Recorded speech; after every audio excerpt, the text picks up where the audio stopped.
고맙습니다. 그리고 참 지난주 수업 나 빠졌던 사람은 영상 보시고, 당신도 2회차 아직 안 봤잖아요? 1회차 봤잖아요? 2회차 빨리 봐야죠. 자, 시작해 봅시다. 첫 번째 지문은 첫 번째 페이지입니다. 그냥 첫 번째 페이지를 열고,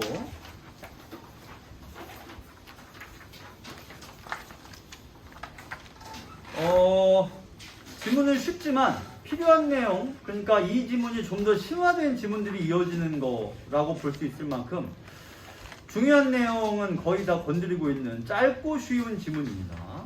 시작해 봅시다. 우리는 생활에서 각종 유해가스에 노출될 수 있다. 그러면 여기서는 딱히 이 정도가 되겠네요.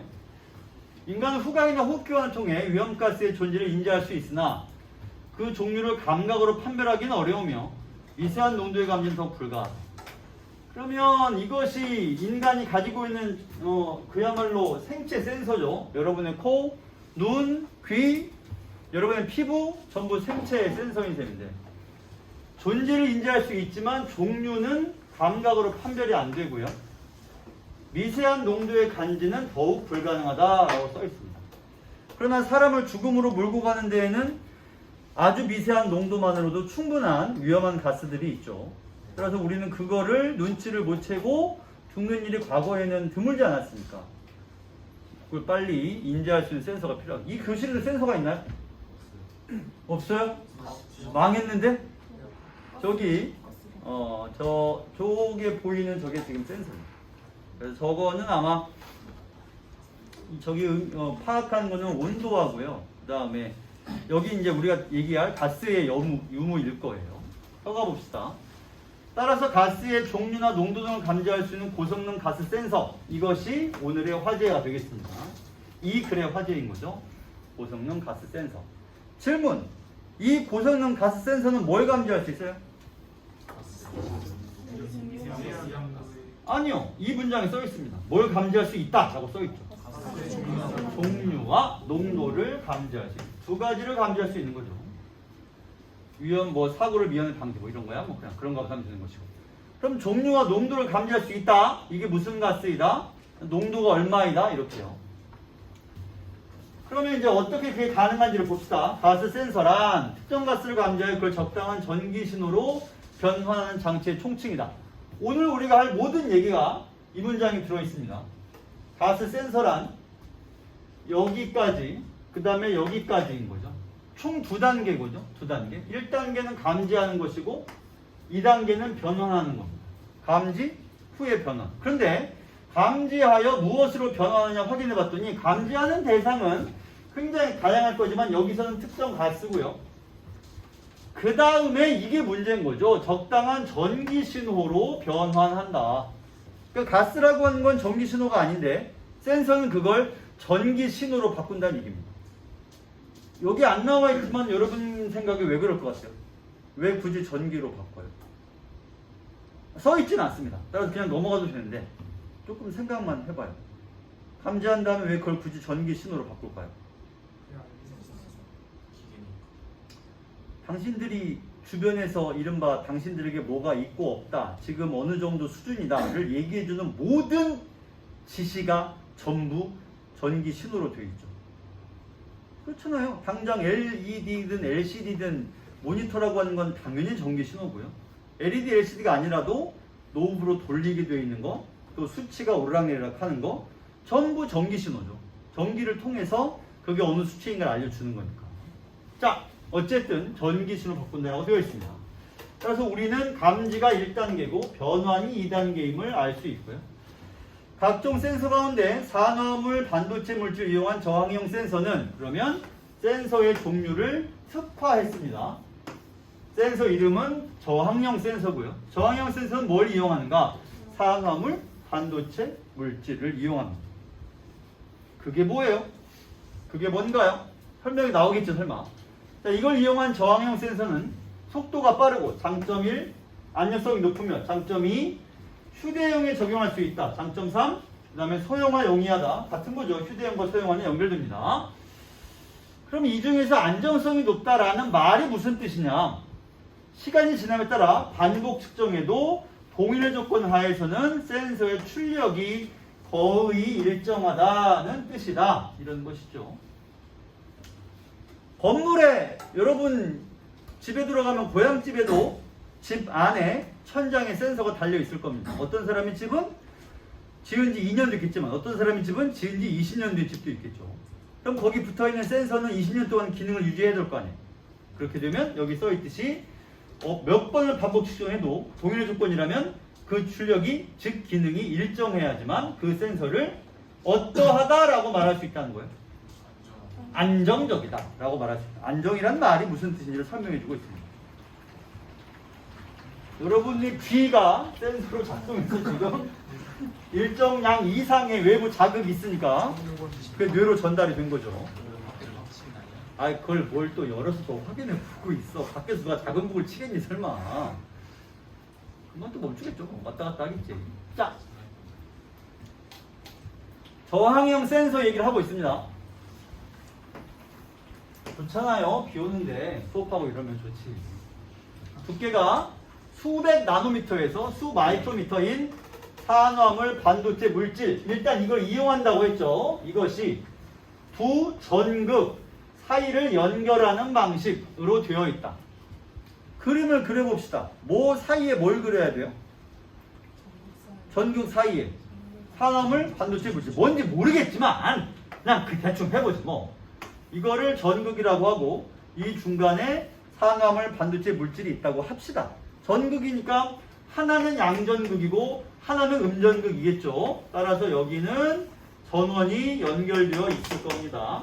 그 다음에 이 사이에 산화물이면서 반도체 물질이 존재하는 거죠.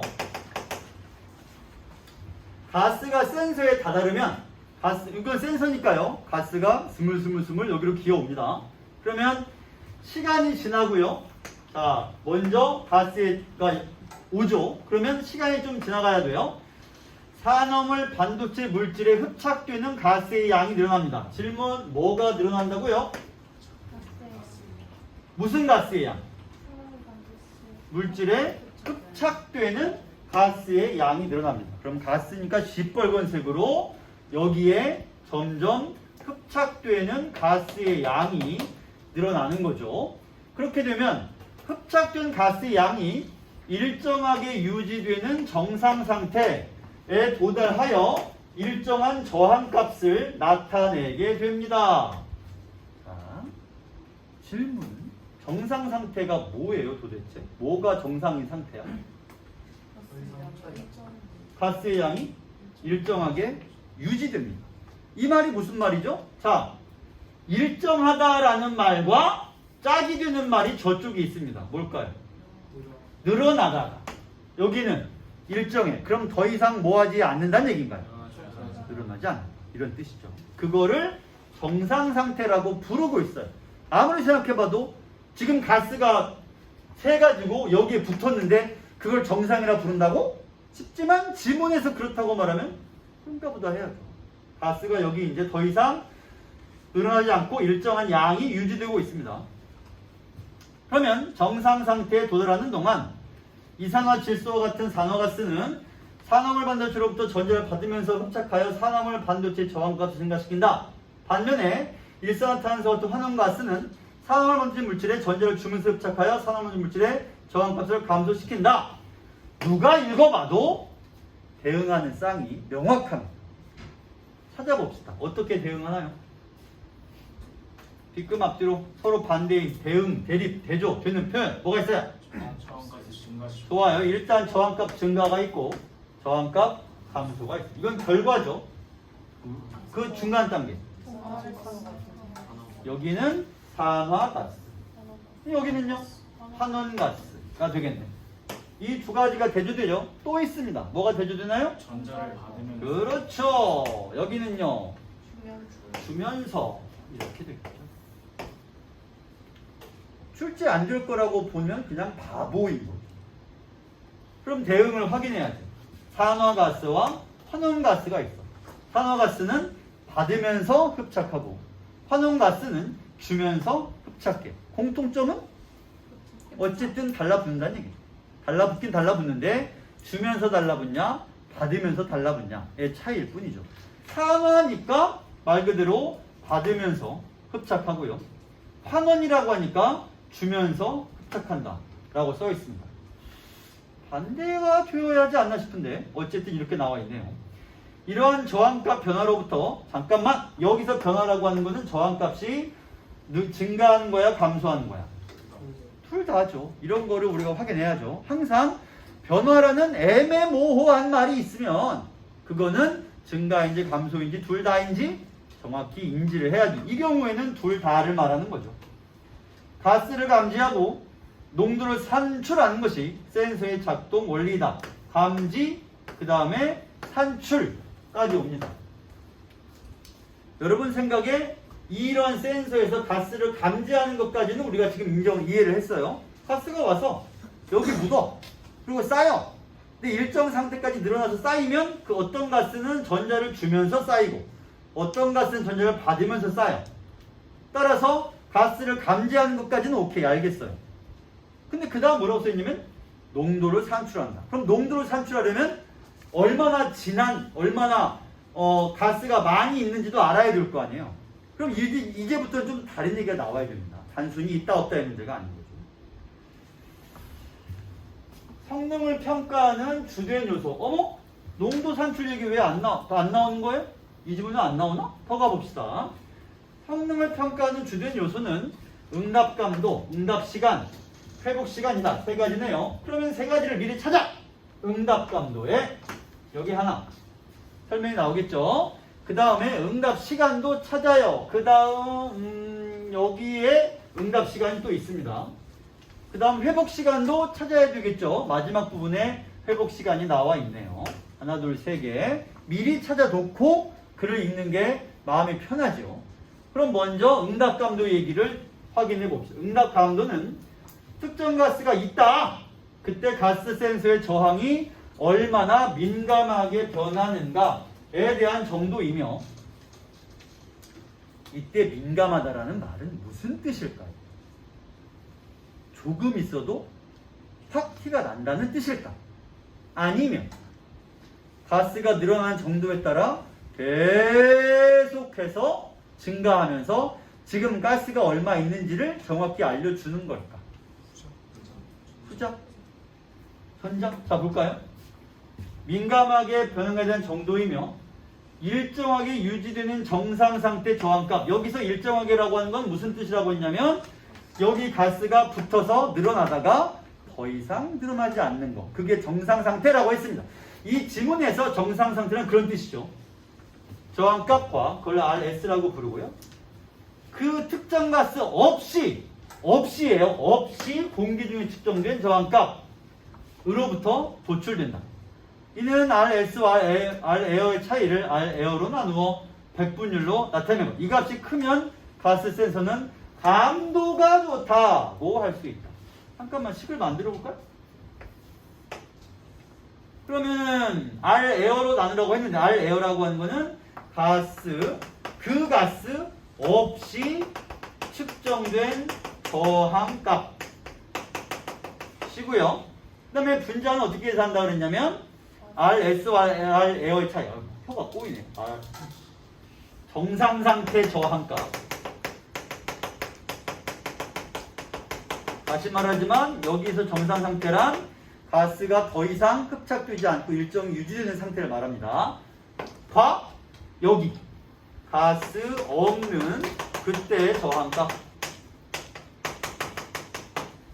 그러면 가스 없을 때의 저항값이라고 하는 게 아직 측정 시작이 안 된 상태. 다시 말해 가스가 여기에 달라붙지 않아 있는 그냥 센서가 멀쩡히 있을 때의 저항값일 겁니다. 이걸 가지고 출시가 되겠죠? 출시했는데 가스가 스멀스멀 기어와서 여기에 묻기 시작했어요.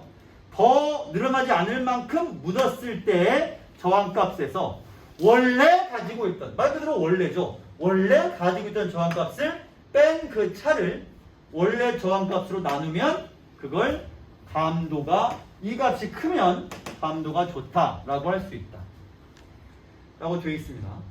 자, 그러면 여러분 생각에 이 값은 같은 값이잖아요. 그럼 이 값이 크려면 어떤 상황이 벌어져 이 값이 커요?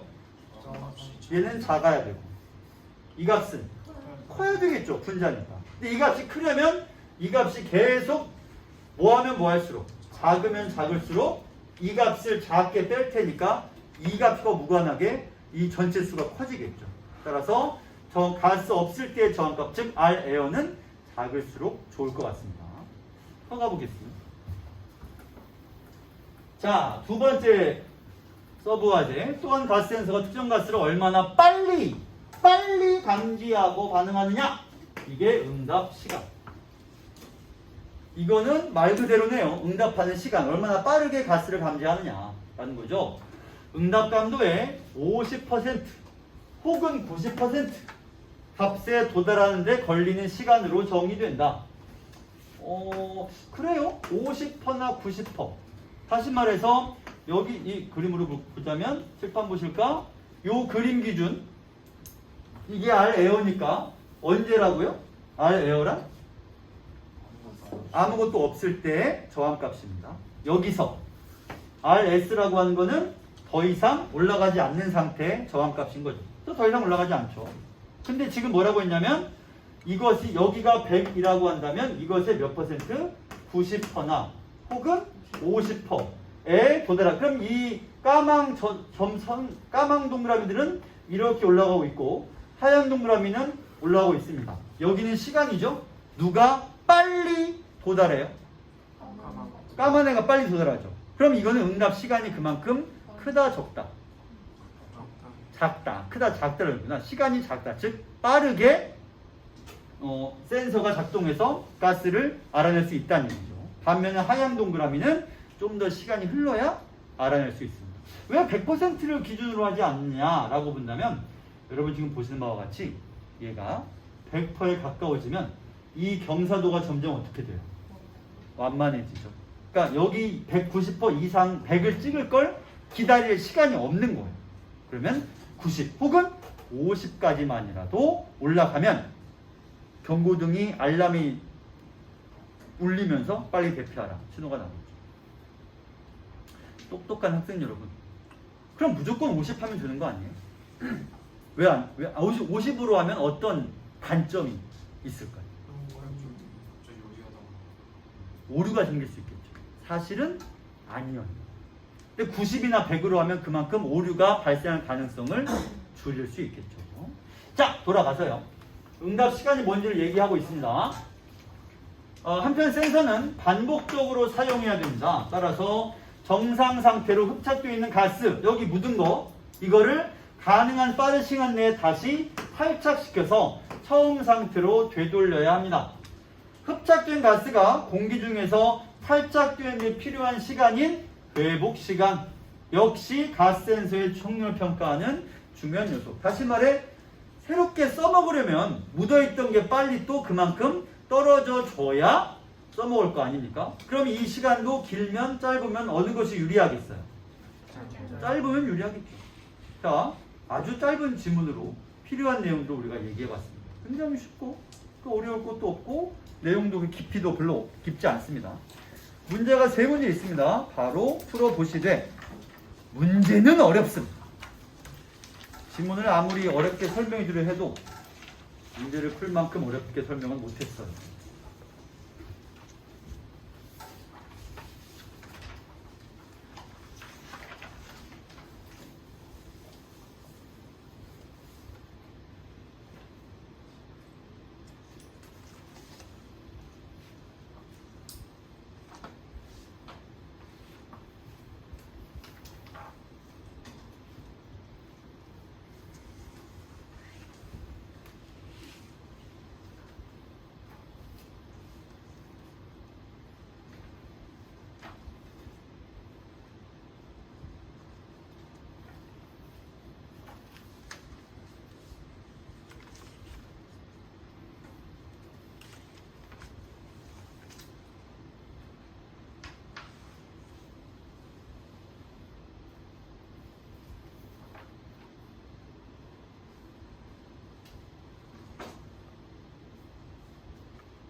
특히 1번은 답을 골랐어도 나머지 선지가 왜 틀렸는지 정확히 얘기할 수 있어야 됩니다.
자, 풀이 진행하겠습니다.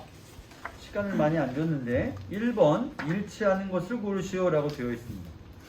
그러면 답은 몇 번일까요? 과감하게 질러 몇 번? 1번. 정답입니다. 그럼 2번 왜 틀려요? 만약 이런 인간이 있으면 그건 히어로겠죠. 능력자일 겁니다. 3번은 어때요? 시간이 짧아야 반도체 가스 센서를 오래 사용할 수 있다라고 되어 있겠습니다만, 그렇죠. 오래 사용하려면 회복 시간이 짧아야 오래 쓸 수 있겠죠. 4번은 어때요? 계속 늘어나지 않고 어떻게 되는데? 그걸 무슨 상태라고 부른다고 그랬죠? 정상 상태. 좋습니다. 5번 선지는요? 가스의 탈착 전후에 변화한 저항값으로부터 가스를 감지한다. 이게 왜 틀리냐고. 탈착 전후가 아니라 흡착 전이 정상 저항값이고, 아니 R 에어고요. 그 다음에 흡착 후가 RS가 되겠죠. 그래서 R 에어와 RS의 차이는 탈착 전후가 아니라 흡착 전후라고 해야 됩니다. 그래서 5번은 어긋난 선지가 되겠죠.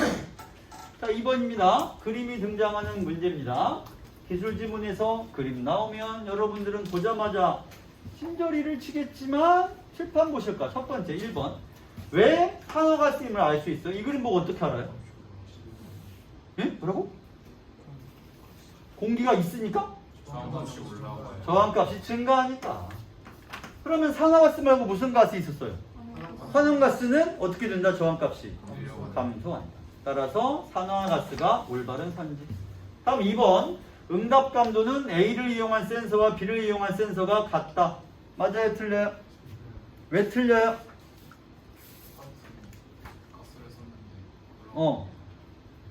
응답 감도라는 건 얼마나 빨리 올라가느냐 입니다. 맞아요? 틀려요?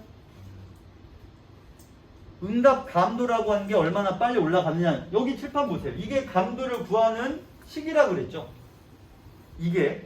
그리고 이 값이 높으면 어떻다? 감도가 좋다라고 할 수 있다 그랬지. 그럼 여기 보시면 가스 없을 때의 저항값이라고 하는 건 여기 R 에어고요. 그 다음에 가스가 있을 때의 저항값, 즉 정상된 저항값이 여기입니다. 그리고 얘는 이렇게 빨리 올라가고 얘는 천천히 올라갑니다. 이거와 연관된 거는 선지 2번이에요? 선지 3번이에요? 3번의 응답 시간입니다. 따라서 3번 선지는 센서가 같다라고 할 수가 없게 되죠. A는 빨리 올라갔고 B는 천천히 올라갔으니 응답 시간이 다릅니다. 정답은 3번인데 2번 선지는 A를 이용한 센서와 B를 이용한 센서가 같다라는 말이 왜 올바른 선지가 그럼 되겠느냐? 시간 차이는 있지만 R 에어 값과 RS 값이 현재 둘이 어때요?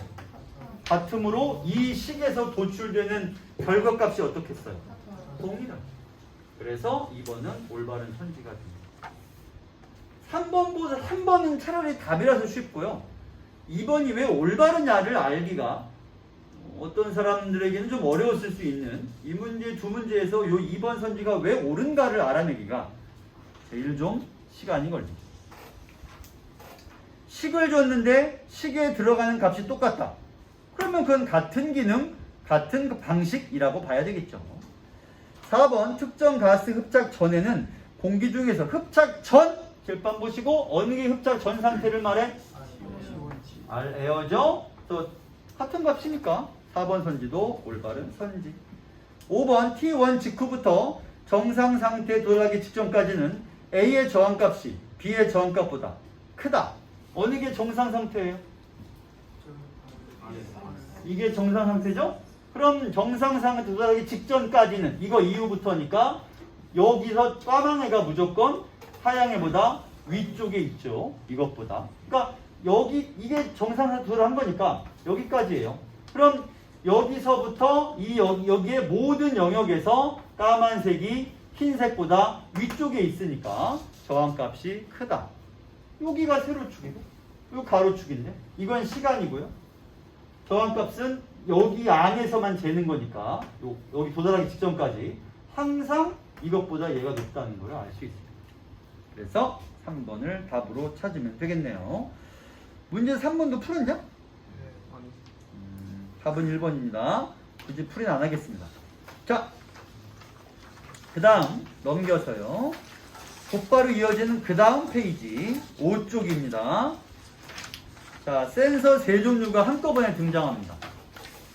같이 읽진 않을 거고요. 여러분 읽고 나서 조금 설명을 할 겁니다. 준비하시고 시간은 세 문제죠. 10분 드리겠습니다. 준비하시고 시작.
1분만 더 하고 풀겠습니다.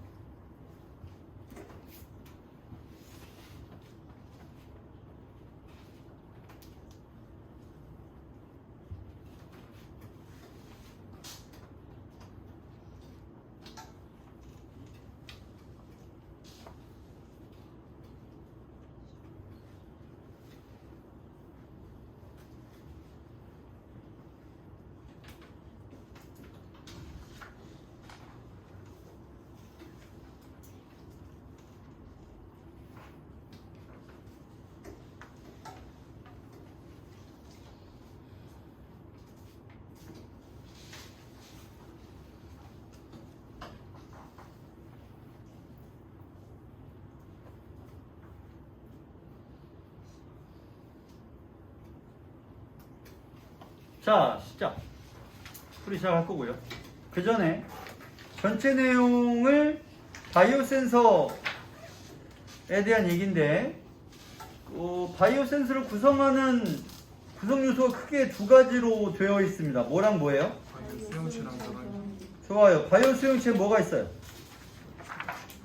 기능성 막이 있다. 그리고 막에서 물질을 검지하면, 그러니까 막의 역할이 검지하는 거고요. 막의 역할.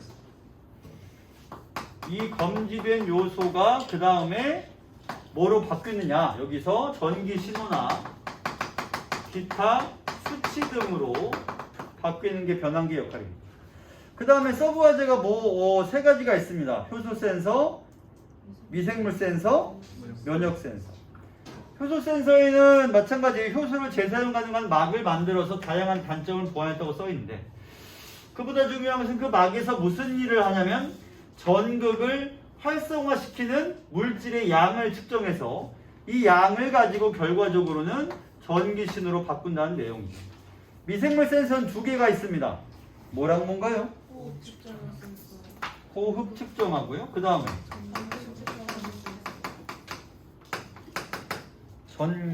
전극 측정이죠.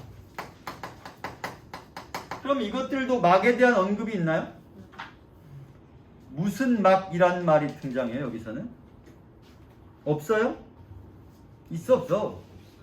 여기서 막이란 말은 당장 보이지는 않지만 어떤 말이 보이냐면 미생물을 효소와 같은 방식으로 고정화한다는 말이 보입니다. 그럼 효소와 같은 방식으로 고정화한다는 말이 곧 막을 쓴다는 얘기가 되겠죠.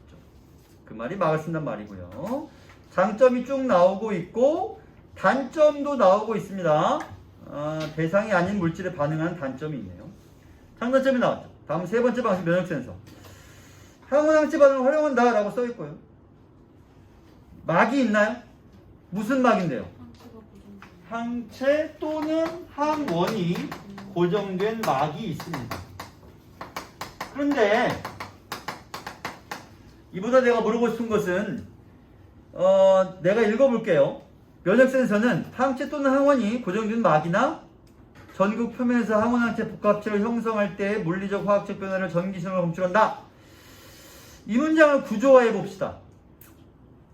그럼 면역 센서는 어디에서 무엇으로 검출한다. 이렇게 구조할 수 있겠습니다. 어디에서가 뭘까요? 따라서 막과 뭐도 있어야 돼요. 전극이라는 게 두 가지가 검출되는 장소가 되겠습니다. 그 다음에 무엇을 검출하나요?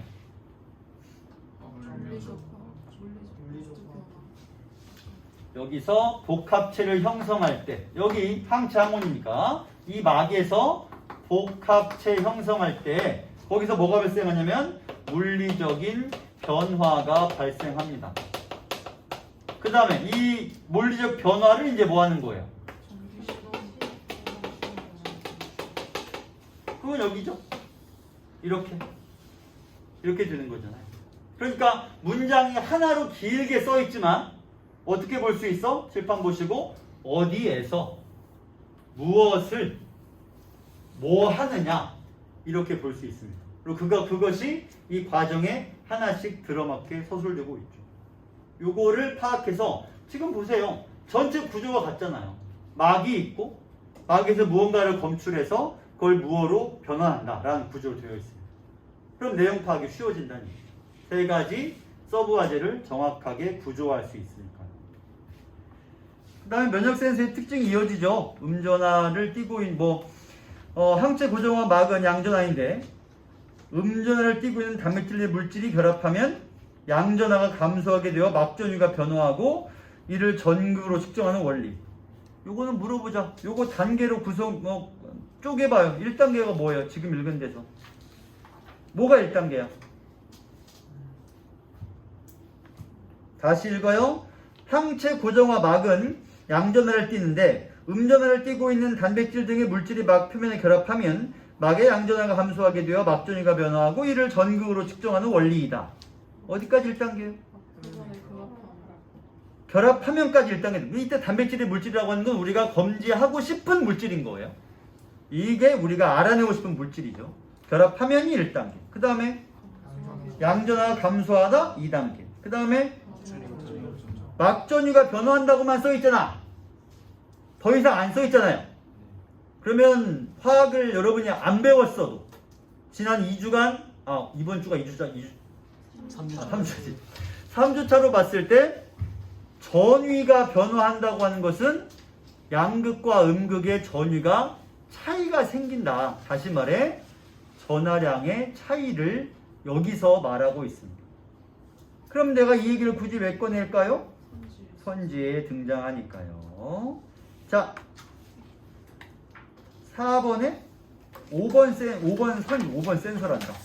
4번에 5번 선지를 보시면 면역 센서는 항원과 항체가 결합할 때의 전하량의 차이를 측정한다란 말이 보입니다. 전하량 얘기 여기 세 글자가 나온 적이 없습니다. 이 세 글자가. 그러면 근거는 어디 있느냐? 전위가 막의 양전하가 감소하게 되어 전위가 변화한다. 양전하가 감소하고 전위가 변화하는 이것이 전하량의 차이를 추론하는 근거가 돼요. 전하, 전류, 전위차. 그냥 간단하게 얘기하자면 전하를 띤 입자가 흐르는 걸 전류라고 한다 했습니다. 그리고 전하는 물과 마찬가지로 높은 데서 낮은 데로 떨어진다면 전하도 많은 데서 적은 데로 이동할 것이고 양에서 음으로 이동하는 것이라면 여기 나와 있는 전위차, 이게 막전위가 변화한다. 이것이 전하량의 차이죠. 이를 전극으로 측정한다가 마지막 단계 4단계입니다. 따라서 4번에 5번 선지는 올바른 선지가 되는 것이죠. 나머지는 더 있지 않겠습니다. 4번의 답은 뭘까요? 정답. 근데 왜요? 효소를 용액 상태로 만들 필요가 없다. 용액 상태로는 불안정하기 때문에 한 번밖에 못 쓰니까 용액 상태로 만들면 안 되겠습니다. 다음 5번 문제 설명. 각각 효소 센서, 미생물 센서, 면역 센서입니다. 틀린 것은? 3번. 왜요? 호흡 활성에 대한 반응은 뭐와 상관이 있어요? 따라서 니은과 디귿이 앞뒤를 바꿔야 되겠죠. 나머지 5번에서 혹시 궁금한 선지 있나요? 없나요? 그러면 6번으로 갑니다. 자, BOD 밑에 바이오케미컬 옥시즌 디맨드라고 써있네요. BOD는 국제적인 수질 오염 지표로서 일본 공업 규격으로 BOD 측정법이 규정되어 있다. 그러나 이 방법은 조작이 복잡하고 측정 시간이 오일이나 걸립니다. 그런데 폐수 처리 시설에 자주 사용되는 효모균! 세 방식 중에 뭘 쓴다는 얘기입니까? 미생물이죠. 쌤, 저는 균이 미생물인 거 몰랐습니다. 할 말이 없습니다. 뭐 어떻게 잘 해봐야죠 뭐. 균은 미생물입니다. 균이니까. 이름이 비슷하다고 효소 센서라 하면 곤란합니다. 균이니까 미생물 센서예요. 틀이 어쩌고입니다. 얘를 가공성인 막, 와세틸 어쩌고 막이에요. 막 위에 흡착 고정화한 후, 잠깐만요. 막에 붙인단 말이 미생물 센서에는 없었지만 뭐라고 쓰여 있었냐면 효소 센서와 같은 방식이라고 했으니까 그게 이 막인 거죠. 그래서 아세틸 셀룰로스 막이 고정되는 막입니다. 그 다음에 고정화하고 산소의 전구에 붙인 BOD를 활용하면 쉽게 결과가 나옵니다. 폐수에 넣으면 극소 전류값 그러면 전하량을 측정할 수 있다는 얘기가 되겠네요. 이 값은 폐수의 BOD 값에 비례한다. 5번 선지는 올바른 선지일까요? 잘못된 선지일까요? 어떻게 알아요? 극소 전류값이라 했으니 전극 활성 물질이 연관되겠죠. 잠깐만요. 애초에 두 가지가 뭐였죠? 호흡 측정하고 전극 측정. 그 중에 전류값이라면 전극 측정이라고 봐야 되겠죠. 그러면 틀린 걸 찾고 있습니다. 1번 효모균이니까 미생물이다. 오케이. 2번 BOD 센서는 BOD 측정보다 간단 신속하다. 오케이. 3번 막은 생체 물질을 고정한다. 오케이. 그럼 4번만 틀리네요. 왜 틀려요? 빠르다고 했습니다. 좋아. 좋아요. 자, 아주 빨리빨리 가고 있습니다. 세 번째 질문. 요거는 조금 길기도 하거니와 쉽지 않습니다. 참고로 고난도 지문 할래요? 그러면? 네. 여러분 10쪽과 11쪽을 보시면 너무 쉬워 보이는 내용들이 여러분을 기다리고 있습니다만 하나 이거는 개인적으로 보존해 보시고 지금부터 시간을 12분 드리겠습니다. 예, 6쪽, 7쪽 이어지는 지문요. 준비하시고요. 12분입니다. 자, 시작.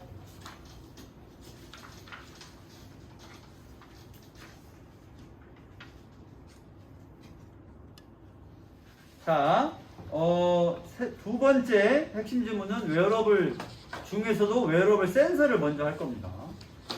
웨어러블 센서라고 하는 건 말 그대로 센서를 입고 다니는 거겠죠. 이 지문은 조금 복잡해요. 앞에 핵심 지문처럼 쉽지는 않습니다. 시간이 허락하는 데까지만 하고 이어서 갈게요. 컴퓨터나 휴대전화 같은 각종 전자기기를 두루마리처럼 쉽게 만들 수 있을까? 그럴 수 있을까요? 네. 그런데요.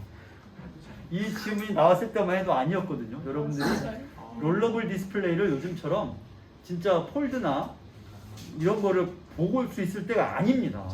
이건 그냥 말 그대로 이 지문은 미래에는 이럴 수 있을 거야! 이랬는데 벌써 접어가지고 출시하고 있죠. 세상 참. 자, 혹은 전자기기를 옷처럼 이룰 수 있게 만들거나 신체에 부착할 수 있게 만드는 게 가능할까? 이런 질문을 연구하는 유연 신축 전자 분야가 최근 들어 가고 있으며 그 중에 특히 여기 이제 이게 화제가 되겠죠. 신체 부착형 건강 관리 소자가 화제가 되겠습니다. 이러한 건강 관리 소재의 기본이 되는 것은 사용자의 자 여기 다양한 정보에 해당하는 게 뭐뭐예요? 범주화해서 말해봐요. 작은 움직임, 큰 동작이죠. 큰 동작 이걸 포함하는 신체의 움직임. 그러면 단계가 세 단계가 되네요. 가장 상위 범주는 신체의 움직임입니다. 그 아래에 뭐가 포함돼요? 작은 움직임과 큰 동작. 작은 움직임 안에 뭐가 있어요? 호흡과 맥박. 큰 동작 안에 뭐가 있어요? 관절 운동이 있는 거죠. 위계가 정해져 있습니다. 제일 상위 범주는 신체의 움직임이 되겠네요. 정보를 수집해야죠. 참 요거와 연관된 여러분이 잘 아는 웨어러블 센서는 가장 최근에 화제가 되는 거? 애플워치와 갤럭시에 과연 당뇨 혈당 체크 기능이 포함이 될 것이냐? 지금부터 간식 시간 갖도록 하겠습니다. 전학생 식당 이동해서 간식 주식합니다. 일단 꺼주시고 자, 그러니까 왜 센서 작용에서 신체 움직임과 관련한 다양한 정보다 이 얘기를 하고 있었고 최근에 가장 진짜 핫한 화두는 당뇨 측정 기능이 그러니까 혈당 측정 기능이죠. 이게 워치에 들어가느냐 아니냐인데 이게 얼마나 핫한 거냐면 요거를 먼저 제대로 시계에 디지털 시계에 집어넣을 수만 있다면 그 회사는 이건 뭐 그냥 선택의 여지가 없어요. 무조건 그 시계를 살 수밖에 없어요. 그러니까요. 그러니까 지금 갤럭시도 애플도 기본적으로 혈당 측정 기능은 무조건 피를 내야 됩니다. 근데 그거 없이 측정할 수 있다? 이건 다른 뭐가 없어요. 그냥 무조건 사는 거예요. 무조건. 지금 이미 팔리고 있는 건 심박수 측정이랑 그 다음에 혈압 측정이 있습니다. 심박수는 벌써 거의 현재 신형 기기에는 대부분 들어가 있고, 그 다음에 이제 혈압 측정은 정확도가 좀 차이가 나는데, 되게 웃긴 게 혈압 측정에서 제일 유명한 일본 브랜드가 있어요. 그 브랜드를 대부분 많이 쓰는데, 애플워치랑 그 브랜드하고 그 다음에 갤럭시 워치를 포함해서 몇 개의 디지털 디바이스로 실제 측정을 해본 거야. 혈압이 제대로 측정되는 게 맞긴 맞냐, 이거 다 거짓말 아니냐 해서 조건을 갖게 놓고 측정을 해봤더니 실제 병원에서 측정하는 측정값과 가장 유사한 기기는 놀랍게도 애플워치였습니다. 내가 지금 교무실에 놓고 가끔 쓰는 내 혈압 전문 측정 기기보다도 애플워치가 더 실제 혈압과 비슷하게 측정이 되더라. 이런 거죠. 좀 어처구니가 없을 지경인데 이것들은 대체 무슨 기술을 만드는 거야? 그래서 만약에 여러분들이 어떤 회사가 혈당 측정 기능을 넣은 기기를 출시할 건데 그 기능이 괜찮다라는 정보를 한 일주일만 미리 알 수 있다면 가용한 모든 재산을 털어서 그 회사 주식을 사면 됩니다. 이건 발표되는 순간 그냥 전 세계적으로 선진국가의 당뇨 환자들의 기기 구입은 이미 정해진 겁니다. 이거는 매출이 몇억 수준이 아니고요. 몇 조 수준으로 올라갈 거예요. 그 기기 단일 매출로만. 그만큼 쉽지 않기도 하겠지. 피를 봐야지만 되는데 안 보고도 할 수 있다? 쉽지 않겠죠. 자, 가봅시다. 그래서 작은 움직임, 큰 동작을 포함한 신체 움직임에 관한 다양한 정보를 수집해준다. 그러므로 이러한 소자는 착용자의 표면인 피부에 밀착되어 동작에 따른 신체 피부의 신축, 즉 신축이 무슨 뜻이래요? 같은 뜻이군요. 신축, 즉 길이 변화를 측정할 수 있어야 합니다. 여러분의 이 손가락, 신축성이 있나요? 당장 여기 곧 우리가 읽겠지만 피부의 손가락의 안쪽 말고 반대쪽 이 등 쪽 말이에요. 등과 이어진 손가락을 이렇게 구부리면 이쪽의 피부는 늘어났다가 줄어들었다가 하는 것이죠. 이렇게요. 계속 가봅시다. 호흡에 따른 맥박이나 삼킴에 따른 목젖 운동 등은 피부가 10%도 늘어나지 않지만 이렇게 자릅시다. 관절 운동에 의해서는 피부가 최대 65%까지도 늘어난다. 잠깐만 스톱. 앞에 나왔던 말과 겹치고 있습니다. 어떤 말을 다시 한 번 더 말하고 있나요? 좋아요. 작은 움직임이 포함되었던 맥박이 여기도 있습니다. 그 다음에 큰 동작에 포함되었던 관절 운동이 여기도 있습니다. 좋아요. 따라서 이것은 앞에 나온 작은 움직임, 큰 동작을 재진술한 게 되겠네요. 따라 신체 부착형 건강관리 소자는 최대 65%까지 신축을 측정할 수 있어야 하며 이를 가능케 하는 것이 바로 인장 센서. 드디어 메인 화제가 나왔습니다. 인장 센서가 이 글의 메인 화제군요. 피부에 상처가 나서 밴드를 붙여본 사람이 있다면 설마 붙여보지 않은 사람은 없겠지. 그러면 이게 지금 무슨 말인지 바로 이해가 될 텐데, 피부의 최대 65%의 신축을 감당해야 한다는 거잖아요. 그럼 여러분들이 밴드를 붙여보면 알지만 생각보다 피부가 늘어나고 줄어들고 하죠. 따라서 밴드를 붙여두면 늘 밴드가 당기거나 밴드가 줄어서 울어가지고 잘 떼어지죠. 근데 만약에 밴드를 붙였는데 여기다 붙였는데 줄어들고 늘어나고에 따라서 밴드가 계속 피부를 따라 늘어나고 줄고 한다면 그럼 안 떨어지겠죠. 그 기술을 말하는 거죠. 쉬운 기술은 아니겠죠. 자, 화제는 인장 센서입니다. 센서 말고 인장 센서. 우리가 센서를 지금 2주째 보고 있습니다. 센서는 인간의 오감을 대신하여 대상의 물리량을 계측해주는 장치이다. 계속 하는 얘기죠. 우리의 눈, 코, 피부를 대신해서 물리량을 재주는 거. 물리량에는 뭐가 있을까요? 물리량, 의, 아주 쉽게 무게, 밀도, 부피 이런 것들이 다 물리량이죠. 물론 강도도 있겠고 좀 전에 읽어본 가스 센서의 경우에는 가스의 양도 일종의 물리량, 농도도 물리량, 시간도 물리량이죠. 자, 대상의 물리량을 측정해주는 장치인데 인장 센서는 신체 피부가 늘어나고 줄어드는 정도를 측정해주는 기기이다. 그러니까 인장이라고 하는 건 딴 걸 측정하는 게 아니라 피부가 늘어났는지 줄어들었는지를 측정해준다. 이런 뜻이네요. 그러면 심장 박동을 재거나 할 때에는 이런 게 의미가 있겠죠. 심장이거나 아니면 이 손목의 안쪽에 붙여서 피부가 늘고 줄고에 따라서 맥박 수를 잴 수가 있을 테니까. 자, 이때 그 신축의 정도는 전기 저항의 변화나 전기 용량의 변화를 통해 측정할 수 있습니다. 자, 드디어 중요한 키워드들이 나옵니다. 신축을 뭘 통해서 측정할 수 있다는 거예요? 저항의 변화, 그리고 용량의 변화. 두 가지가 근거가 되니까 지금부터가 긴장해야 될 대목이 되겠죠. 저항의 변화는 용량의 변화를 통해서 잴 수 있는데, 먼저 전기 저항의 변화를 감지하는 전기 저항형 인장 센서. 이게 먼저라고 했잖니? 그럼 뭐도 있을까? 용량의 변화를 측정하는 센서도 있겠죠? 그게 어디 있어요? 무슨 문단에? 아, 없나? 맨 마지막 심지어 페이지를 넘기면 거기 가서야 센서가 등장합니다. 두 가지네요. 돌아와서요.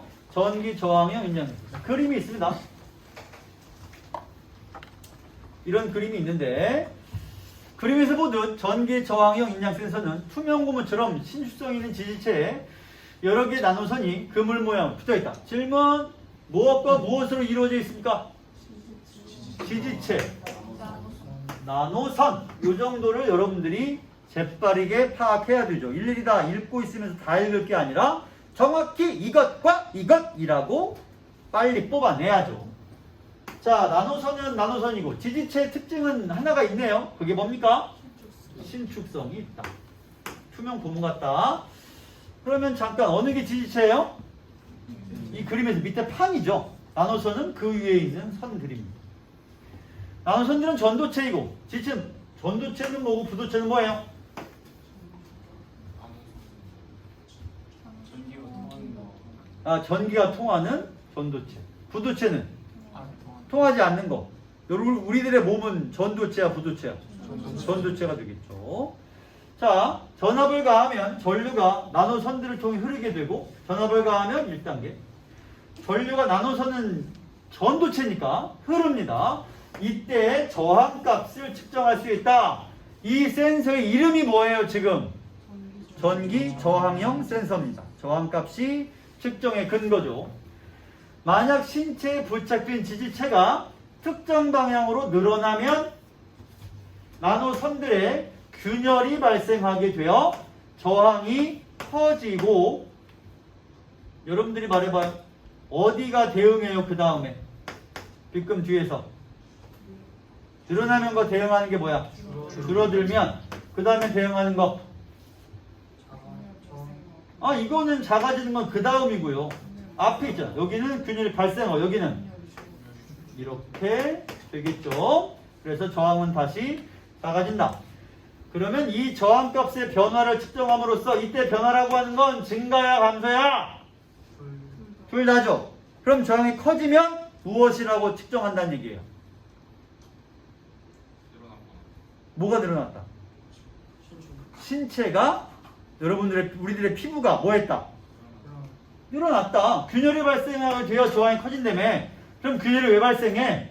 지지체가 늘어나니까. 지지체가 늘어났다는 거는 피부가 뭐 했다는 얘기예요? 늘어났다고요. 우리들의 피부가. 반대로 저항이 다시 작아지는 건 피부가 도로 줄어들었다. 이렇게 되는 것이죠. 신축의 정도를 파악하는 것이 전기 저항형 인장 센서이다. 어려운 내용은 아닙니다. 어떤 자극에 대한 반응을 측정하는 것이 센서의 기본 기능이므로 자극 크기 대비 반응의 정도인 감도. 또 감도라는 말이 나옵니다. 계속 우리가 읽었던 것들이 나옵니다. 감도를 뭐라고 정의하나요? 크기 대비 반응의 정도. 그러면 동일한 냄새의 양이 있을 때 반응의 정도가 감도군요. 그럼 감도가 좋은 사람은 동일한 냄새를 어떻게 느끼겠어요? 더 크게 느끼겠죠. 감도는 센서의 성능을 좌우하는데 인장 센서에서는 변형 정도에 따른 전기적 신호 변화가 감도이다. 즉 전기 신호가 얼마나 많이 변하느냐를 감도라고 본다는 얘기네요. 전기 저항형 인장 센서의 경우 센서에 외력이 가해져서 최초 길이가 L0인 센서가 이거 뭐라고 읽어요? 델타라고 있죠. 델타 L만큼 길이가 늘어난다고 할 때 델타라고 하는 건 수학에서도 그렇지만 특히 과학과 기술 지문에서 델타는 변화량을 가리킵니다. 그러면 델타 L 그러면 L이 랭스일 테니까 길이의 변화량 이 델타 L 그러면 L0는 최초 길이 이런 거죠. 길이가 늘어난다고 할 때 외부 자극에 의한 변형 정도는 길이 변화율인 L0분의 델타 L이다. 이거를 나 같은 문돌이는 뭐라고 쓰냐면 최초 길이분의 길이 변화량이라고 쓸 겁니다. 그러면 직관적으로 알 수 있으니까요. 그건 나 같은 문돌이나 하는 것이고 여러분들은 알아서 하시고요. 자, 이것을 우리가 변화율이라고 부릅니다. 자, 그러면 이게 변형 정도고요. 이게 곧 무엇이기도 해요? 감도와 같은 값을 가지게 될 겁니다. 변화율이니까요. 자, 그 다음에 또 최초 R0였던 저항값. 잠깐만. L0는 최초 길이였죠? R0는 최초 뭐라고요? 저항값. 좋습니다. 특정한 인장 정도에 대해서 델타 R만큼 변했다면 저항 변화율은 또 이렇게 써있네요. 마찬가지 그대로 씁니다. 최초 저항 분의 저항 변화율 이것이 저항 변화율이 아니라 저항 변화 값이죠. 이걸 이렇게 쓸 게 아니고 저항 변화량이라 써야 되겠죠. 델타니까 변화량. 그럼 이게 길이 변화율이고요. 이것이 저항 변화율이 됩니다. 이렇게 되겠죠. 따라서 전기 저항형 인장 센서의 감도는 저항 변화율을 길이 변화율로 나눈다. 저항 변화율을 길이 변화율로, 그러니까 위아래를 바꿔주면 되겠습니다만 이렇게 나누면 감도를 구할 수 있다. 실제 될 것 같은 연산식이 연달아서 나오고 있습니다. 자, 감도 외에도 센서의 성능을 평가하는 중요한 요소로는 선형성, 응답속도, 내구성 등을 꼽을 수 있다. 자, 하나하나 찾아봅시다. 선형성이 어딨나요? 여기 나오네요. 그러니까 여기는 이렇게 B급만 그어놓고 실제 그걸 설명하는 부분을 찾아가가지고 화제라고 네모 칸을 쳐보자는 얘기죠. 여기 선형성이 있어요. 그 다음 응답 속도는 어디 있습니까? 바로 밑에 있나요? 여기서 응답 속도가 있는. 그 다음에 세 번째가 내구성입니다. 내구성은 어디 있나요? 여기 있네요. 내구성. 세 가지가 설명됩니다. 먼저 선형성이란 무엇인가 읽어보겠습니다. 특정 힘이 가해졌을 때 센서의 반응이 그에 상응하는 특정한 값을 가져야 라고 써있습니다. 잠깐만. 어떤 힘이 가해지면 여기서 그라는 한 글자가 가리키는 게 뭐예요? 그 힘이죠. 가해진 힘에 상응하는 특정한 값을 가져야 감지하는 데 용이합니다. 3의 힘이 가해졌을 때 9만큼 변했다고 치자. 그러면 5의 힘이 가해지면 얼마큼 변해야 감지하기 편하겠어요? 15. 이런 것이죠. 그러니까 힘이 가해지면 그에 상응하는 특정한 값을 가지면서 감지하기 쉬워지는 것을 가리켜 우리가 뭐라고 부르냐? 여기서 정비례라는 말까지 써주면서 선형성을 설명하고 있습니다. 이렇게 정비례하는 직선으로 결과가 나타나는 정도를 선형성이라고 부릅니다. 선형을 영어로는 뭐라고 할까요? 선은 영어로 뭐예요?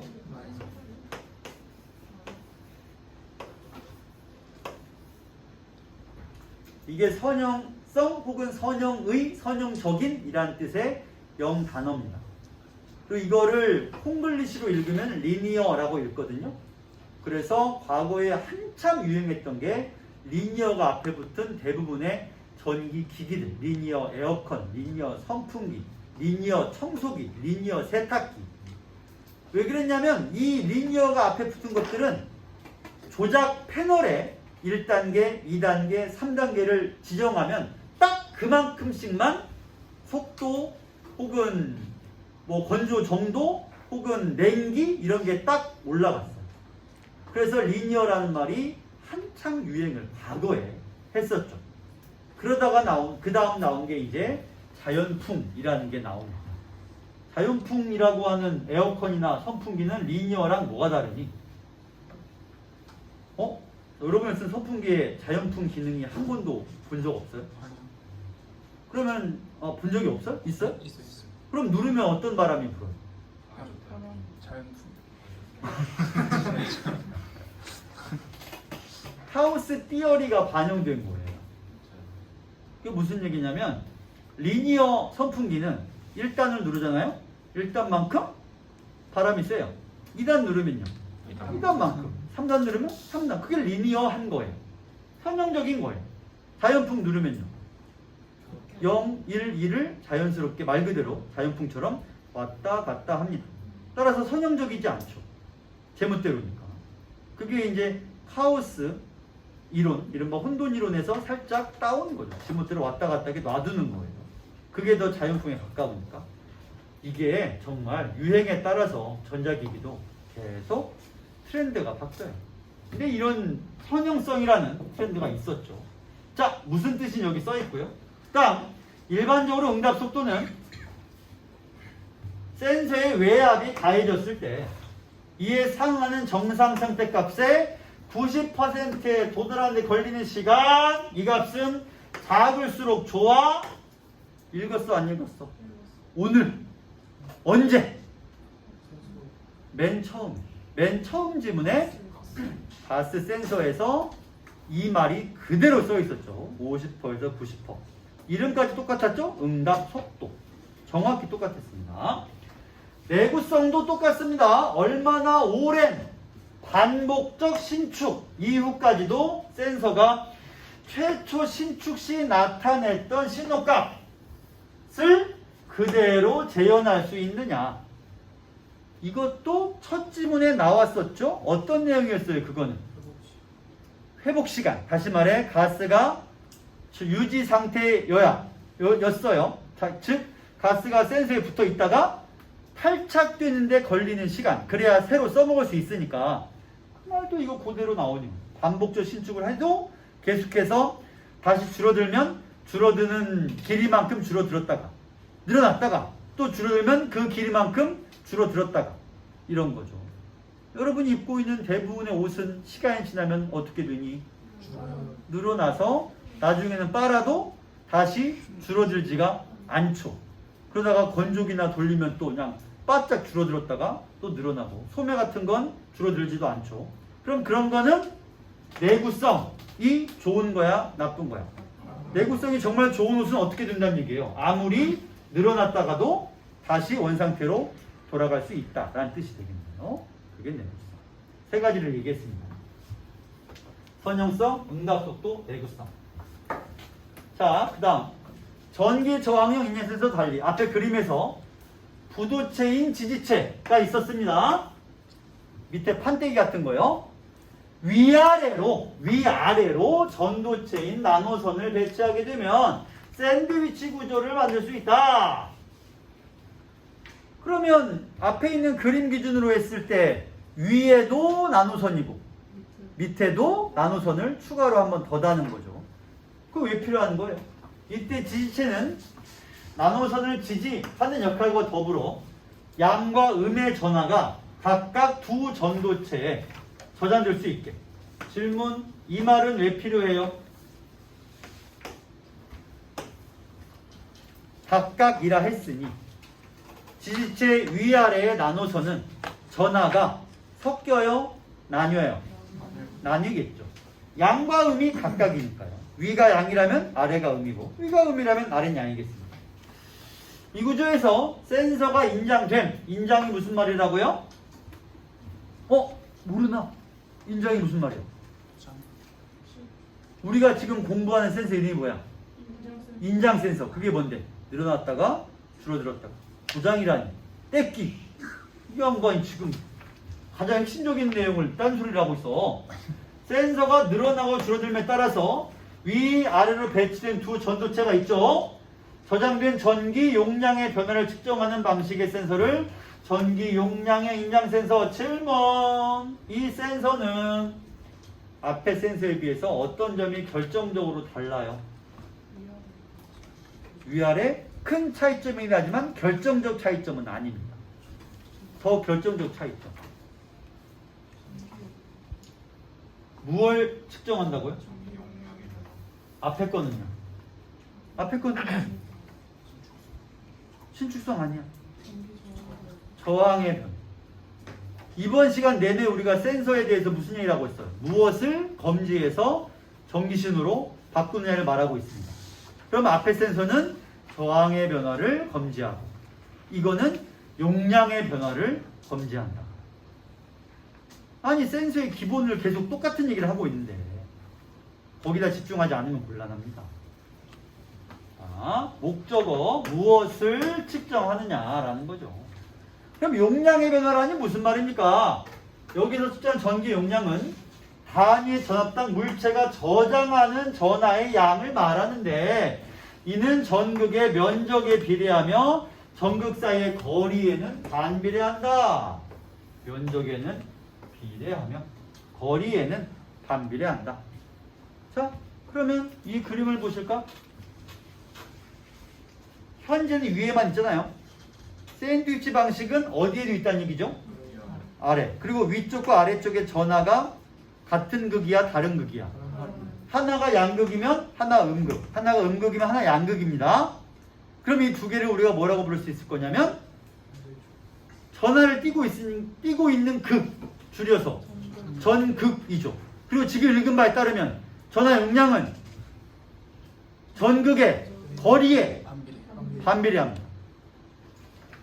그럼 여러분 말해봐요.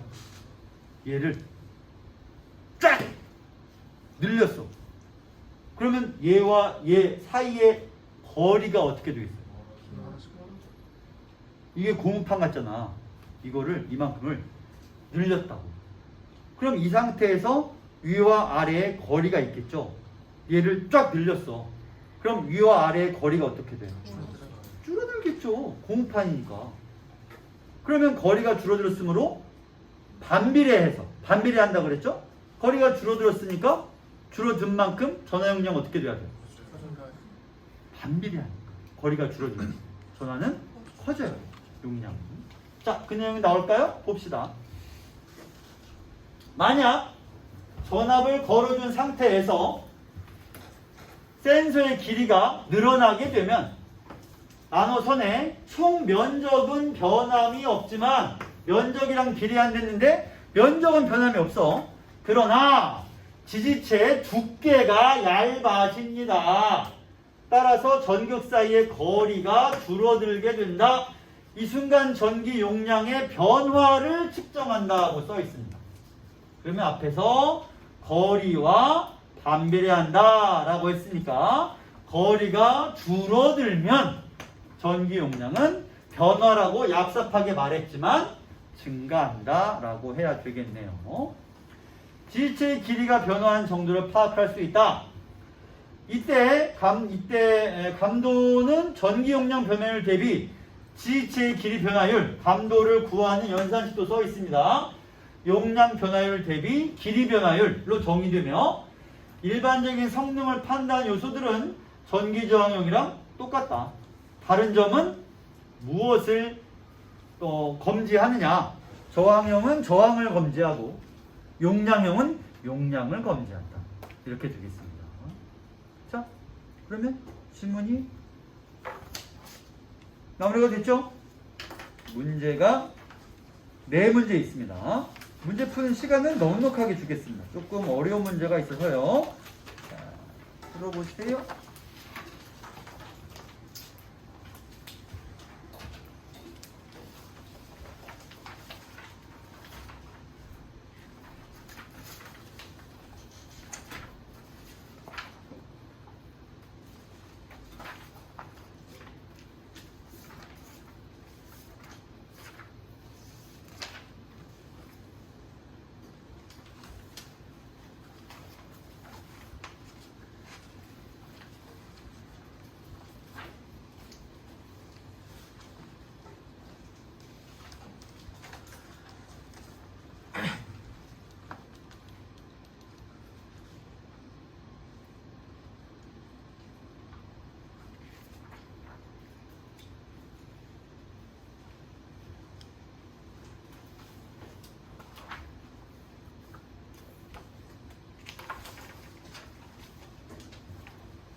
1분만 더 두고 풀이할게요.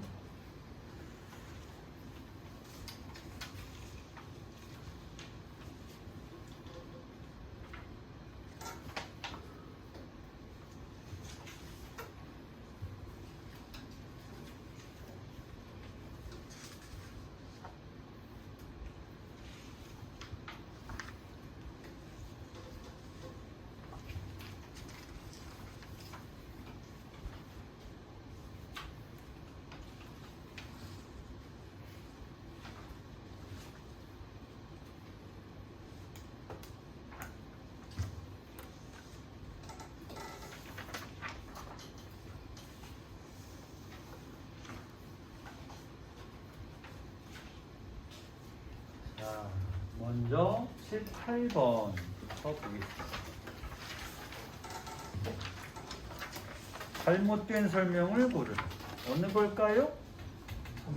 3번. 그렇습니다. 감도를 높일 수 있는 방법은 안 써있고 감도가 어떻게 정해지는가에 대해서만 설명이 나와있지 방법은 없습니다. 좋아요.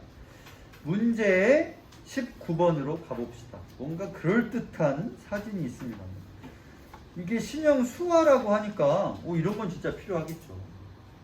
그럼 이거로 하면 스피커에서 곧바로 나온다는 얘기죠. 그럼 이걸 누가 끼고 있어야 돼요? 말 못하는 시각장애가 있어.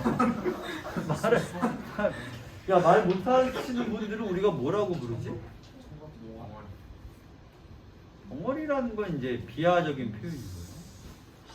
큰일 날 사람이에요. 청각장애가 있으신 분들이 말을 잘 못하시긴 하죠. 청각장애가 선천적으로 있는 분은 말을 당연히 못하고요. 후천적으로 생겨서 말을 우리처럼 잘 하다가 청각장애가 생기면 계속 해왔기 때문에 말을 하시는데 문제는 뭐냐면 우리가 말을 잘하고 있는 걸 어떻게 알아요? 직접 들으니까 알죠. 근데 못 듣잖아요. 그러니까 자기가 하는 말을 자기가 못 들으니까 자기가 말을 잘하고 있는지를 알 수 없으니 점점 말이 어눌해지게 됩니다. 여러모로 슬픈 일인데 어쨌든 그러면 말을 못 하시는 분들이 이걸 끼고 수화를 하면 그게 곧바로 스피커에서 나와서 수화를 모르는 사람도 들을 수 있게 해준다. 이런 얘기인데요.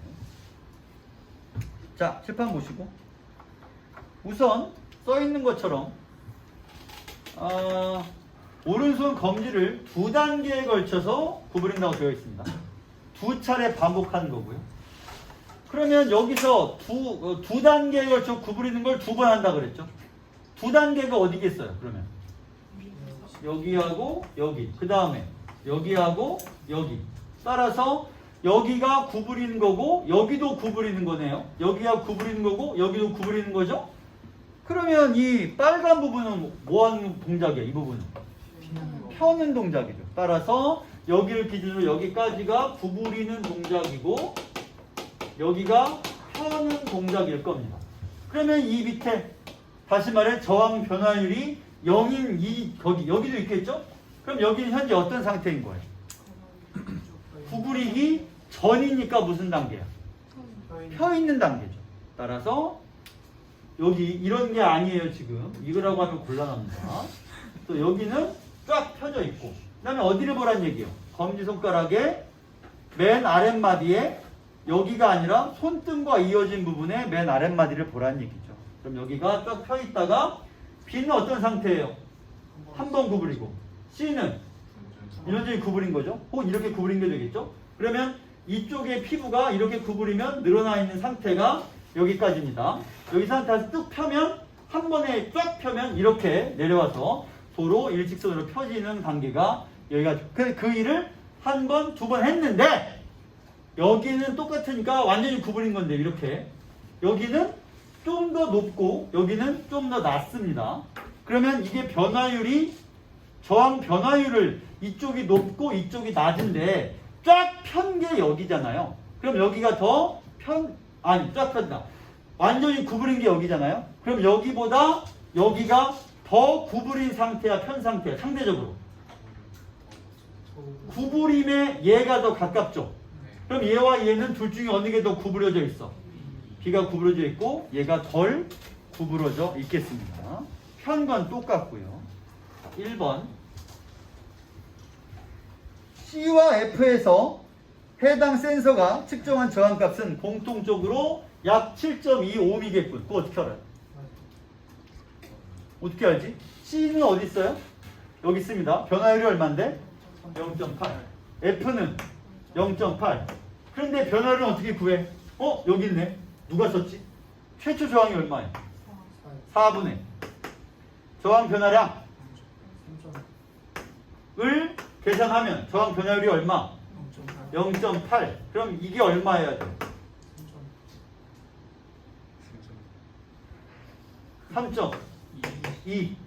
그러면 여기서 말하기를 저항율은 저항 값은 약 7.2이겠다. 왜냐면 4의 기본 저항값이 있고 거기다가 3.2를 더해주니까 7.2가 될 것이다. 이런 얘기죠. 다음 2번. 이게 뭐야? 이 기호가 뭐니? 2죠? 이게 2예요? 이상한 기호인데? 이 상태와 F 상태는 동일한 전도체에 발생하는 균열 정도가 서로 차이를 보이겠군. E와 E가 어디 있어? 여기 있죠? F가 여기 있습니다. 어느 게 더 균열이 심할까요? F가 더 구부러져 있으니까 균열이 심하겠죠. 어쨌든 차이를 보인다라는 말에는 문제가 없습니다. 다음 3번. 해당 센서의 선형성이 매우 높다는 말이 무슨 뜻이니? 비례, 정비례에서 값이 변화한다는 뜻이죠. 정비례하니까. 그러면 선형성이 매우 높다고 할 때 B 상태가 이 상태보다 손가락을 덜 구부린 것이겠군. 우리가 방금 얘기했죠? B가 E보다 단계가 높다는 것은 이게 완전히 구부린 거니까 B가 E보다 구부린 쪽에 더 가까우니까 B가 더 구부렸고 E가 덜 구부렸을 것. 정답은 3번. 근데 이게 왜 가능한 거야? 선형성이 매우 높으니까. 저항이 주어진 만큼 딱 거기 맞게 변화했으니까 이런 일이 가능하겠죠. 다음 4번. A부터 C까지를 해당 센서의 감도를 구하려면 0.8을 0.25로 나눠야 하겠군. 그거 어떻게 알아요? 우선 0.8은 뭐고 0.25는 뭐예요? 감도를 어떻게 구한다고? 이거 분수식 뒤집어주면 되는 거죠? 아까 우리가 뒤집어 썼죠. 그러면 길이 변화율과 저항 변화율. 저항 변화율은 얼마분의 얼마예요? 4분의. 그 다음에 A부터 C까지니까. A부터 C까지는 저항 변화율 그냥 0.8이네요. 대뜸 그냥 계산해주면 되겠죠. 그 다음에 0.8을 0.25로. 0.25는 뭐냐면 길이 변화율이죠. 그럼 길이 변화율을 어떻게 구해요? 길이 변화율을 어떻게 구해?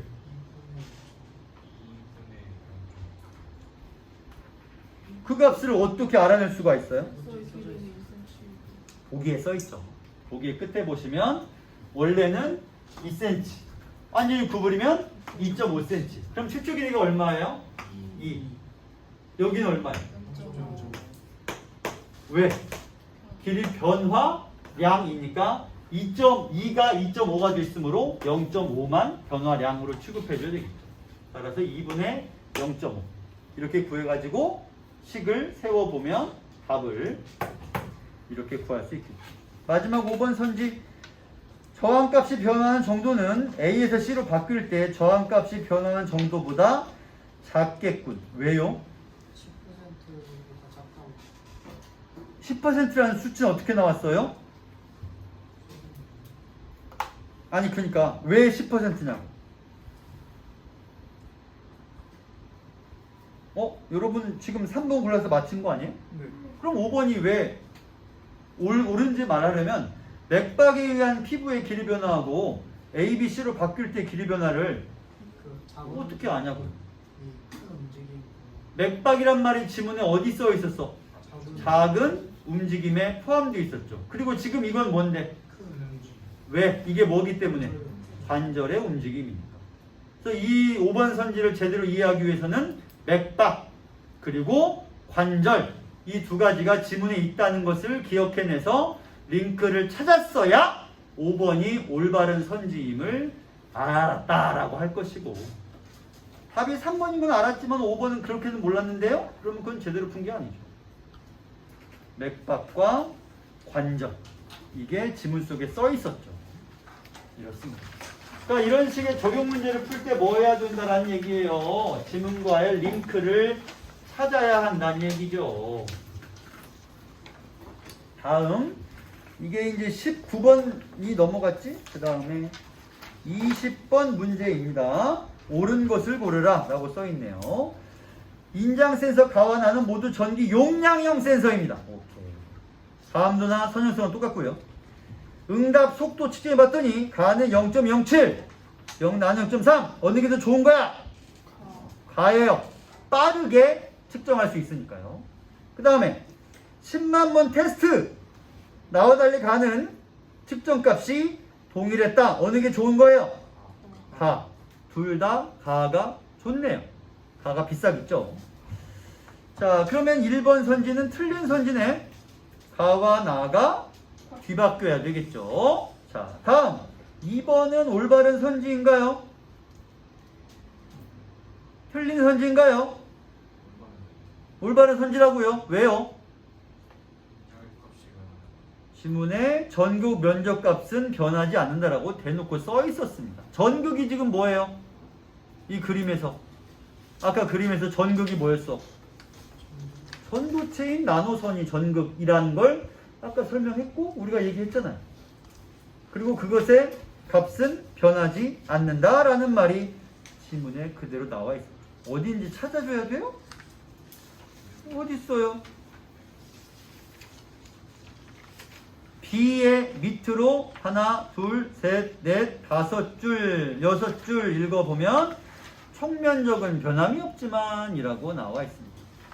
혹시 나노선이 전극인 걸 몰랐다? 그럼 안 되지. 설명해 줬는데 아까. 아, 문제 풀기 시작한 뒤에 설명했나? 아닌데? 문제 풀기 전에 이미 얘기한 것 같은데. 그게 전극. 전기를 띤 극이면 전극이죠. 3번은 그렇다면 올바른 선지인가요? 틀린 선지인가? 2번인 답이라면 얘는 틀렸겠네? 왜 틀리나요? 가와 나가 틀려요? 전도체 사이에 부도체가 낀다. 둘의 순서가 바뀌었죠. 아니 그렇잖아. 부도체가 지지체고 전도체가 나노선이니까. 다음 4번. 가와 달리 나는 신축 과정에서 지지체의 길이와 두께가 정비례. 나 정비례 읽었어. 이거 선형성 맞잖아. 근데 4번도 틀린 선지인데. 달리라서 이 바보들아. 정비례라는 말은 지문에 써있지만 지금 무엇과 무엇이 정비례한다는 얘기입니까? 무엇의 길이와 두께? 지지체를 나 봐봐. 지지체를 이 두께를 이만한데 쫙 늘리면 두께가 어떻게 된다고 그랬어? 얇아질 거 아니에요. 근데 왜 그게 정비례야? 어떻게 그럴 수가 있어?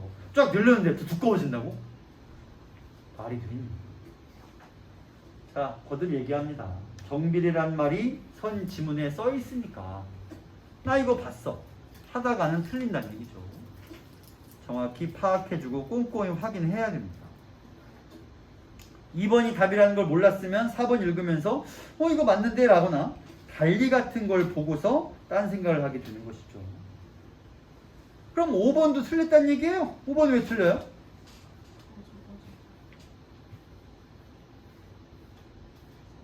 저장된 전하의 양은 지지체의 길이가 늘어나기 전에 비해 늘어나면 더 많아진다. 아까 반비례한다는 얘기도 했었죠. 반비례는 반드시 출제될 거였고 이렇게 출제가 실제로 됐습니다. 두께가 짧아지면 거리가 짧아지는 거고 거리가 짧아지면 반비례하니까 전하양은 늘어나야죠. 자, 마지막 문제 21번. A와 B의 내구성에 대한 추론이다. A는 전기 저항형이고요. B는 전기 용량형 센서입니다. 옳은 것끼리 묶은 것은 자, 어느 거와 어느 게 올바른 건가요? 과감하게 질러. 3번.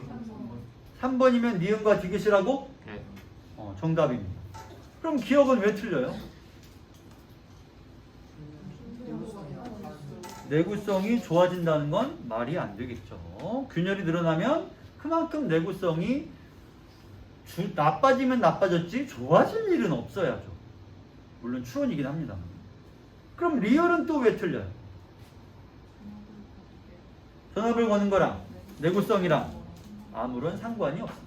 그래서 리얼은 잘못된 상식. 이렇게 되죠. 자, 웨어러블 센서. 그래서 이게 정말 기술이 점점 진짜 좋아져서 나중에는 여러분이 원하는 모든 게 시계라든가 밴드 하나로 측정이 되겠죠. 본인 체질량 알아요? 체지방률? 체질량. 더 쉽게 물어보자. 체지방률 알아요? 아니요. BMI 수치 같은 거는 그냥 계산식이니까 BMI 수치 말고, BMI 수치는 기계적인 거죠. 자기 신체, 신장과 몸무게를 그냥 나눠주면 되는 거니까. 그거 말고 실제 몸에서 지방과 근육이 차지하는 비율. 이거는 전극을 통해서 측정을 하는 기기. 그러니까 헬스장 가면 그 기계 이름 뭐냐?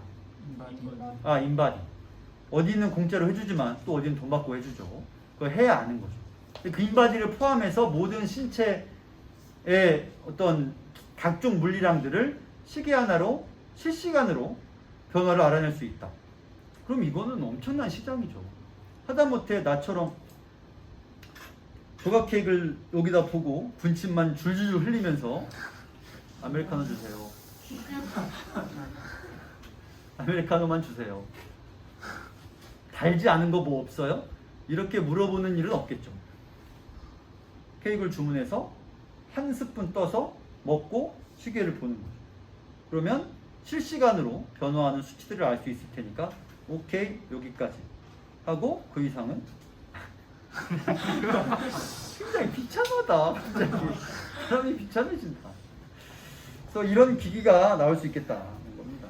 자, 넘기면 연관 지문에서 웨어러블 디바이스에 대한 지문이 요거는 무척 쉽습니다. 따라서 긴 시간을 주지 않겠습니다.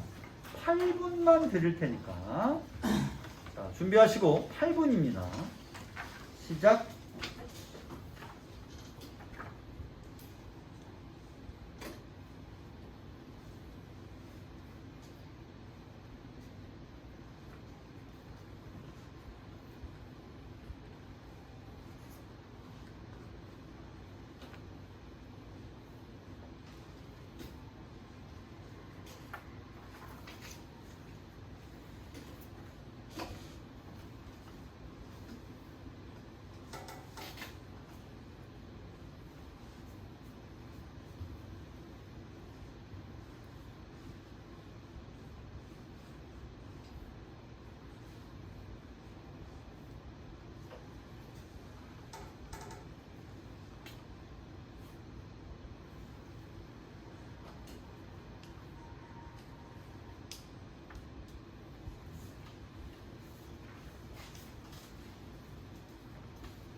1분만 더 할게요. 생각보다 여러분이 빨리 푸네요.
자, 22번. 지문은 굳이 안 봐도 될 것 같습니다. 너무 쉬워서요. 지문은 어려울 게 없죠. 답은 몇 번? 5번? 2번이라고 보내면 좋겠습니다. 23번은요? 4번. 이건 좀 4번 고르기 어려울 수 있는데 4번을 읽어보면 이렇게 써 있습니다. 웨어러블 컴퓨터와 다른 컴퓨터를 연결할 수 있는 시스템. 이거는 지문의 맨 끝 문단에 등장하는 내용입니다. 반대로 그 뒤에 이어지는 양손을 모두 사용한다라고 하는 건 입력, 처리, 출력 중에 입력에 대해서 다루고 있는 내용입니다. 이 둘은 서로 같은 문단이 전혀 아닙니다. 따라서 두 손을 모두 쓸 수 있는 거랑 웨어러블 컴퓨터 이동성이랑은 상관이 없죠. 두 손을 모두 쓸 수 있는 건 입력 기능이 개선되어야 함을 얘기하는 것 뿐입니다. 그래서 4번은 그럴듯하지만 연관 없는 내용을 말하고 있죠. 잘 만들어진 오답이죠. 특히 1번 선지, 사실 이미 우리가 보는 대부분의 웨어러블 컴퓨터, 특히 가장 많이 팔리는 웨어러블 컴퓨터는 물론 워치겠지만 글래스가 상용화 되었습니다. 출시가 됐어요. 그래서 구글 글래스가 이미 팔리고 있고요. 그 다음에 애플도 관련 기술을 계속 특허를 내고 있고, 그리고 이제 아마존에서 개발을 하고 있다라고 합니다. 구글 글래스는 그냥 진짜 안경이고요. 조금 태와 이 프레임이 두꺼워요. 그래서 그걸 통해서 웹사이트도 볼 수 있고, 글래스를 통해서요. 근데 화면이 이렇게 큰 게 아니라 글래스 자체가 화면이에요. 때문에 좀 그렇겠지. 그 다음에 더 큰 문제는 여기 써 있듯이 배터리가 어디 들어가 있어요? 안경에. 그러니까 무겁기도 할 뿐더러 오래 가지도 못하겠죠. 그래서 배터리가 다 달면 그냥 비싼 안경을 쓰고 다니는 거죠. 필요할 때만 켜서 배터리를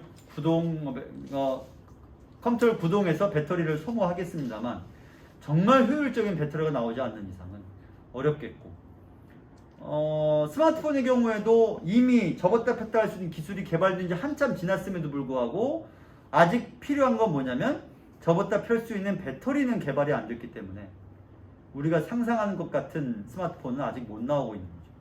배터리 기술의 모든 것은 배터리에 달려 있어요. 실제 디스플레이 분야에서 일하는 사람들 의견 들어보면 뭐 상상도 못할 만큼의 기술까지 다 개발되어 있음에도 불구하고 문제는 배터리.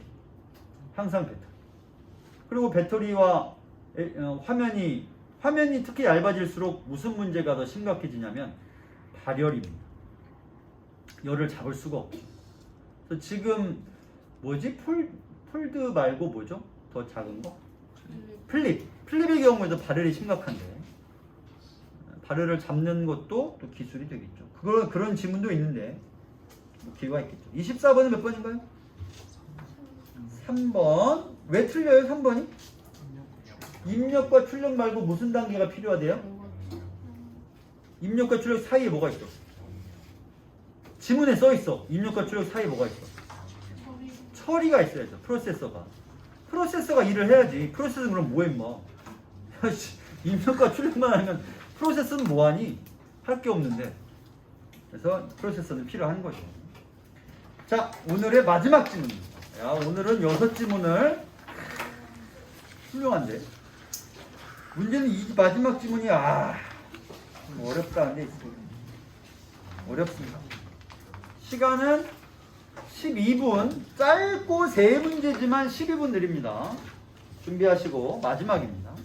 시작.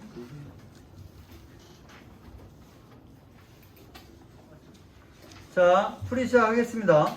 우선 이 바이오 센서는 앞전 소자를 활용한다고 나와 있고요. 앞전 소자에 정합전을 활용하는 게 아니라 역합전을 활용한다고 나와 있습니다. 그 다음에 가장 중요한 것은 무엇을 검지한다라는 거예요. 대상의 질량이 증가하는가 아닌가를 검지한다고 나와 있습니다. 그리고 질량 감지형 바이오 센서니까 그러니까 물리적으로 결합하는 표적 물질을 붙잡을 수 있는 걸 통해서 표적 물질을 물리적으로 잡아. 그러면 어쨌든 잡았으니 질량이 증가하겠지. 아주 작은 양이라 할지라도 이런 내용이고요.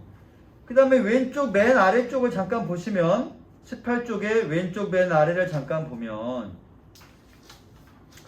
질량이 커지면 고유진동수는 그에 비례해 작아지는데 측정 전 앞전 소자의 고유진동수나 표면적이 클수록 질량 변화량에 따른 고유진동수 변화량이 커져서 센서의 감도가 좋아진다.